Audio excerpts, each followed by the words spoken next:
hari ini kita akan mempelajari tentang sistem tata surya, yaitu pada bab mengenal matahari lebih dekat. Sebelum belajar dimulai, di sini Ibu akan memberikan kalian soal pretest untuk mengetahui tingkat kemampuan kalian dalam materi sistem tata surya mengenal matahari lebih dekat.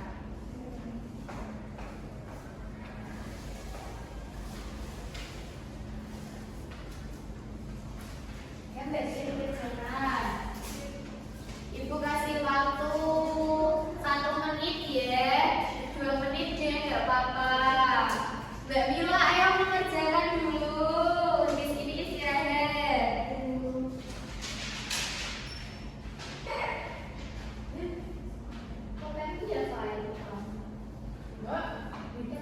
Ada yang susah nggak? Mbak Bapak nggak berpolpen ya? Pakai Mbak Ayu itu, Mbak Ayu juga nggak berpolpen. Ayo, sampai mau pindah.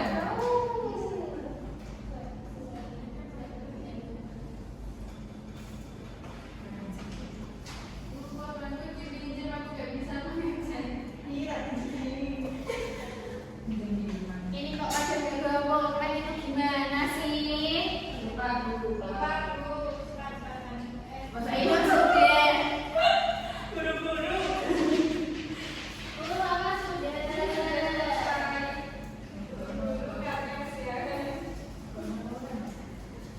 Kamu sudah apa belum, Mbak Ila ya?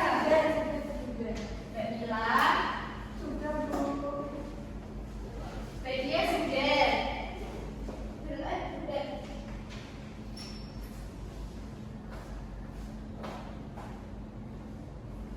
Sudah ya, mari kita lanjut ke materi terlebih dahulu.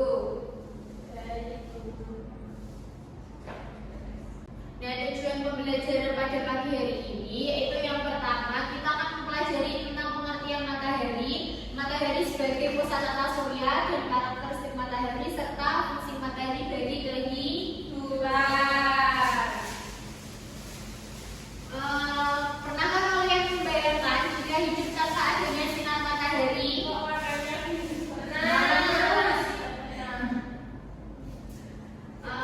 Jika tidak ada sinar matahari, tidak ada panas, maka itu tumbuhan akan layu, bumi menjadi gelap dan dingin, dan betul apa yang dikatakan sama Mbak Ainur.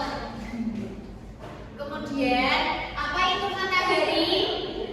Bintang yang sebagian besar terdiri dari hidrogen dan helium. Matahari sendiri itu juga memancarkan cahaya dan panas. Walaupun matahari jaraknya sangat jauh, tapi kita bisa merasakan cahaya dan panasnya setiap hari.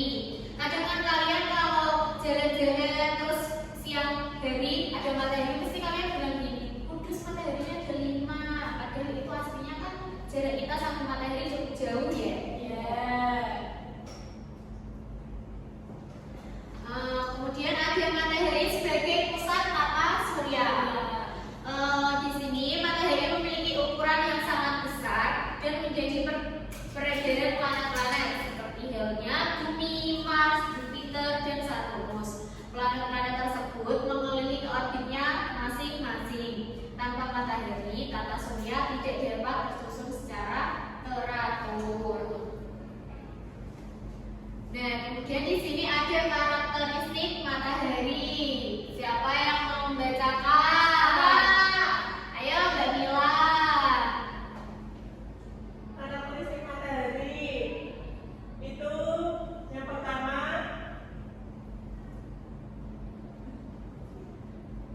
ada bintik matahari, lalu ada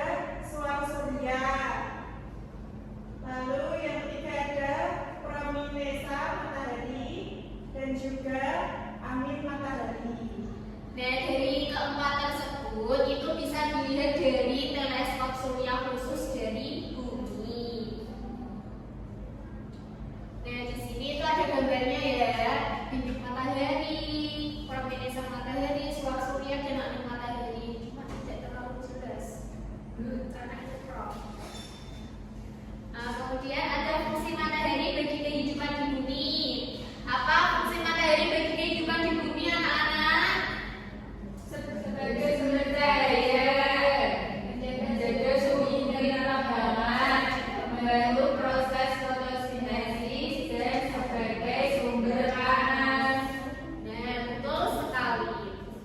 Kemudian di sini ada salah satu fungsi matahari bagi kehidupan. Sebentar ya, ini masih logik. Nah, untuk gambar yang pertama itu nanti itu sebagai sumber panas bagi manusia. Biasanya manusia menjemur baju di bawah terik matahari. Terus yang kedua itu sebagai fotosintesis.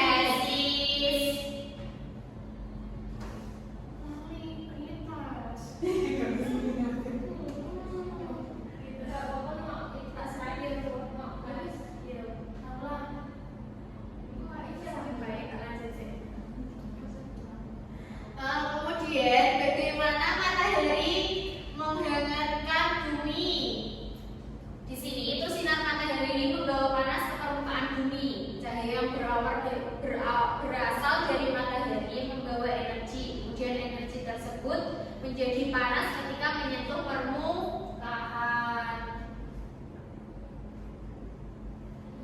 Nah, di sini matahari memberi kita cahaya dan panas. Ketika sinar matahari mencapai bumi, energi cahaya berubah menjadi energi panas. Kemudian ada efek panas matahari yang berbeda terhadap benda-benda di bumi, yaitu makin gelap suatu benda, makin banyak panas yang diserapnya sehingga makin cepat panasnya.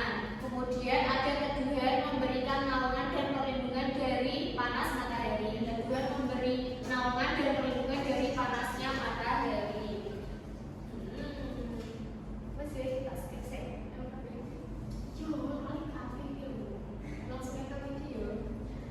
Kemudian